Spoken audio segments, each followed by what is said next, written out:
نحمده ونصلي على رسوله الكريم اما بعد فاعوذ بالله من الشيطان الرجيم بسم الله الرحمن الرحيم وقال ربكم ادعوني استجب لكم صدق الله العظيم وصدق رسوله النبي الكريم ونحن على ذلك من الشاهدين والشاكرين والحمد لله رب العالمين۔ اللہ تعالیٰ نے اس امت کو بلندی عطا فرمانے کے لیے بہت سارے اسباب عطا فرمائے ہیں، اور رسول پاک علیہ الصلاۃ والسلام کی برکت سے ایک بڑا سبب اللہ تعالیٰ نے رمضان المبارک کا مہینہ عطا فرمایا۔ یہ وہ مبارک مہینہ ہے کہ اس مہینے کے اندر اللہ تعالیٰ نے تمام آسمانی کتابوں کو نازل فرمایا۔ یہ وہ مبارک مہینہ ہے کہ اللہ تعالیٰ نے بندگی کی ابتدا، عبادت کی ابتدا اللہ تعالیٰ نے جو زندگی کی سال کی ابتدا فرمائی وہ رمضان المبارک سے اللہ تعالیٰ نے فرمائی ہے۔ یعنی بندگی کا جو سال شروع ہوتا ہے وہ رمضان المبارک سے شروع ہوتا ہے۔ شہر رمضان الذی انزل فیہ القرآن، رمضان المبارک وہ مہینہ ہے کہ اللہ تعالیٰ نے اس مہینے میں قرآن اتارا ہے۔ تو رمضان المبارک کا مہینہ بہت عظمت والا، بہت برکت والا، اور اللہ تعالیٰ کا تعلق حاصل کرنے کا ایک بہت بڑا ذریعہ ہے۔ اللہ نے رسول پاک علیہ الصلاۃ والسلام کی برکت سے امت کو یہ اعزاز عطا فرمایا ہے، اور آپ علیہ الصلاۃ والسلام ایک شفیق اور مربی ہیں آپ، اور آپ نے امت کے تربیت کے لیے اور امت کو بلند مراتب دینے کے لیے آپ نے مختلف پہلو اختیار فرمائے جو اللہ تعالیٰ نے آپ کو عطا فرمائے۔ اب رمضان مبارک امت کے حق میں قیمتی بن جائے، آپ علیہ السلام نے رمضان مبارک کے متعلق اعمال دیے امت کو۔ آپ نے عملاً کر کے دکھلایا، عملی زندگی سے آپ نے کیا۔ ان اعمال کے اندر جیسے کہ روزے رکھنا، رات کا قیام، تراویح کا ادا کرنا، اسی طرح آپ علیہ الصلاۃ والسلام نے رمضان المبارک کے اندر آپ نے دعاؤں کا بہت اہتمام فرمایا۔ حدیث پاک میں آتا ہے، آپ علیہ السلام نے فرمایا الدعاء مخ العبادہ، اللہ تعالیٰ سے دعا کرنا، اللہ تعالیٰ سے فریاد کرنا، الدعاء مخ العبادہ، یہ عبادت پوری عبادت کا مغز اور جان ہے۔ یہ عبادت، کیوں عبادت کا مقصود کیا ہے؟ اللہ کے سامنے عاجزی کرنا، اللہ تعالیٰ کے سامنے اپنی عاجزی اور اپنی کمی کا اظہار کرنا، میں کچھ نہیں ہوں، اور اللہ تعالیٰ کی عظمت، کبریائی کا اظہار کرنا ہوتا ہے۔ تو آپ علیہ السلام نے فرمایا الدعاء مخ العبادہ، دعا تو عبادت کا مغز ہے، اور آپ علیہ السلام نے فرمایا الدعاء هو العبادہ، دعا کرنا ہی، دعا مانگنا ہی تو عبادت ہے۔ ایک روایت میں آتا ہے، آپ علیہ السلام نے فرمایا الدعاء صلاح المؤمن، مومن آدمی، مومن کا ہتھیار، ایمان والے کا ہتھیار، یعنی جس سے ایمان والے اپنی حفاظت کرے، وہ ہتھیار آپ علیہ السلام نے فرمایا الدعاء صلاح المؤمن، دعا مانگنا اللہ تعالیٰ سے یہ مومن کا ہتھیار ہے۔ ہر مصیبت سے، ہر پریشانی سے بچنے کے لیے اللہ تعالیٰ نے دعا کا عمل دیا۔ الدعاء نور السماوات والارض، یہ دعا اللہ تعالیٰ سے مانگنا آسمان اور زمین کا نور ہے۔ آپ علیہ السلام نے فرمایا الدعاء عماد الدین، سارے دین کا دار و مدار جس پر ہے، یعنی دین کا ستون، آپ علیہ السلام نے دعا کو بیان فرمایا۔ یہ دعا ہی تو دین کا ستون ہے، ساری دین کی بنیاد ہی دعا پر ہے، آپ علیہ السلام نے فرمایا۔ ایک روایت میں آتا ہے، آپ علیہ السلام نے فرمایا دعا مانگنے میں عاجز مت بنو، کمزور مت بنو، دعا مانگنے میں عاجزی مت کرو، سستی مت کرو، یعنی سست مت بنو۔ آپ علیہ السلام کا فرمان ہے جو دعا مانگنے والا ہوتا ہے وہ کبھی ہلاک نہیں ہوتا، وہ کبھی ہلاک۔ سب سے زیادہ بلند مرتبے والی چیز اللہ تعالیٰ کے نزدیک آپ علیہ السلام نے فرمایا وسعت کی حالت میں، فراخی کی حالت میں اللہ تعالیٰ کے سامنے گڑ گڑانا، اللہ تعالیٰ سے دعا مانگنا۔ اسی طرح ایک حدیث پاک میں آتا ہے، یہ رمضان المبارک کے اعمال ہے۔ جب رمضان المبارک کا مہینہ دعاؤں کے ساتھ گزرے گا تو روشن چمکدار ہوگا۔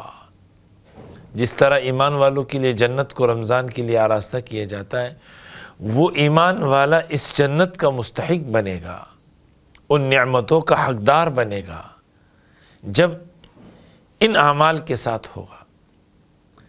حدیث پاک میں آتا ہے، آپ علیہ السلام کا فرمان ہے، ان اللہ حی کریم، اللہ تعالیٰ بہت زیادہ حیا کرنے والے ہیں، بہت زیادہ کریم ہے اللہ تعالیٰ۔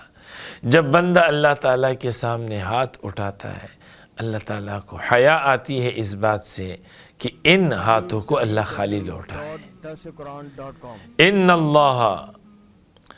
اللہ حی کریم، اللہ تعالیٰ کریم ہے اور اللہ تعالیٰ حیا والے ہیں، اور اللہ کو حیا آتی ہے اس بات سے کہ جب بندہ ہاتھ اٹھاتا ہے اور اللہ تعالیٰ اس کو خالی لوٹا دے اور اس میں کوئی خیر اللہ ان کے ہاتھوں میں نہ ڈال دے، اس بات سے اللہ کو حیا آتی ہے۔ کسی مومن کی کوئی دعا رد نہیں جاتی ہے، اللہ ہر دعا کو قبول کرتے ہیں۔ اس لیے اللہ تعالیٰ نے رمضان المبارک میں فرشتوں کو مقرر فرمایا ہے، فرشتے صبح و شام آواز لگاتے ہیں، یا باغی الخیر اقبل، اے خیر کے تلاشی کرنے والے، اے خیر کے طلبگار، آگے بڑھو، محنت کرو۔ آپ علیہ السلام نے محنت فرمائی رمضان المبارک کے مہینے کے اندر، اور ہر دن اگلے دن کے مقابلے میں، یعنی پچھلے دن کے مقابلے میں آنے والا دن زیادہ مشقت والا اور زیادہ اللہ کی طرف توجہ کرنے والا ہوتا آپ علیہ السلام کا۔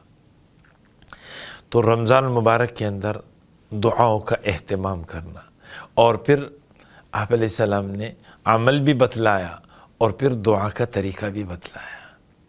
دعا کا طریقہ بھی آپ علیہ السلام نے مقامات بھی بتائے کہ رمضان المبارک کا مہینہ تو ایسا مہینہ ہے کہ ہر آن ہر گھڑی اللہ تعالیٰ دعاؤں کو قبول فرماتے ہیں، پھر بھی اذان کے بعد، اور اسی طرح جو ہے یہ اذان اور تکبیر کے درمیانی وقت جو ہوتا ہے یہ بڑی قبولیت والا وقت ہوتا ہے، عصر کے بعد، اور اسی طرح ہر نماز کے بعد، افطار کے وقت، یہ وہ مخصوص اوقات بھی، رات کے وقت فرشتے اعلان کرتا ہے، حل من سائل، کوئی سوال کرنے والا ہے، اللہ اس کے سوال کو پورا کر لے۔ تو دعاؤں کا اہتمام کرنا، اور آپ علیہ السلام نے مقامات بھی بتلائے، اسی طرح آپ علیہ السلام نے طریقہ بھی تعلیم فرمایا ہے۔ آپ علیہ السلام جب دعا مانگا کرے تو یہ اسم اعظم ہے ان الفاظ کے اندر، اسأل اللہ العظیم رب العرش العظیم۔ آپ علیہ السلام نے فرمایا کہ جب دعا آدمی شروع کرے تو یا ذا الجلال والاکرام، یا ذا الجلال والاکرام، یہ کثرت سے پڑھا کرے، اور پھر ان الفاظ کو کثرت سے پڑھنے سے اللہ تعالیٰ دعاؤں کو قبول فرما لیتے ہیں۔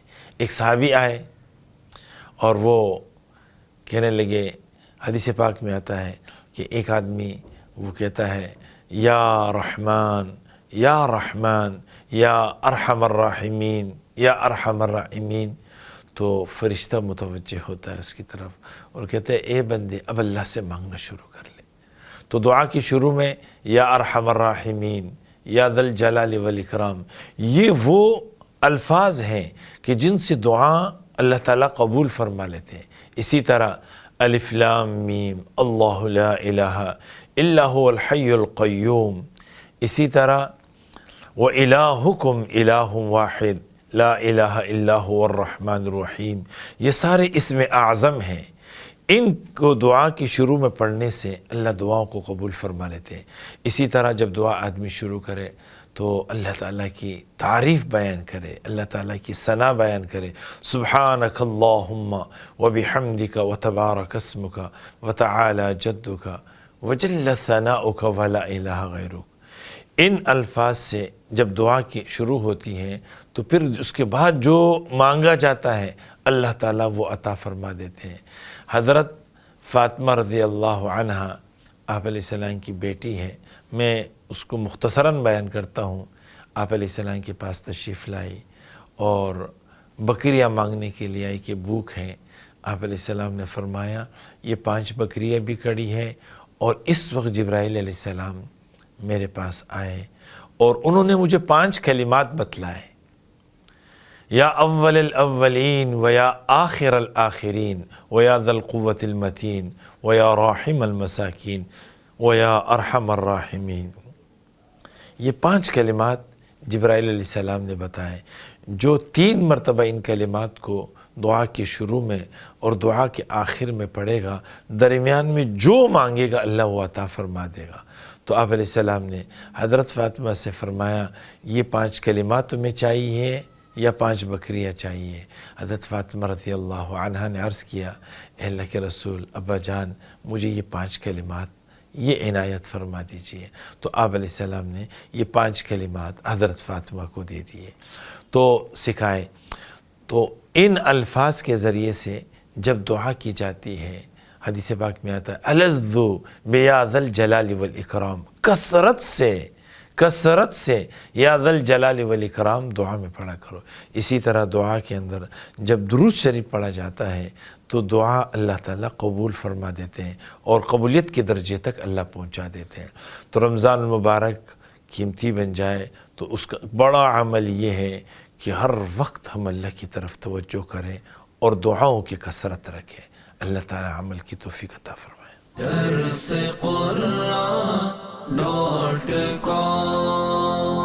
www.darsequran.com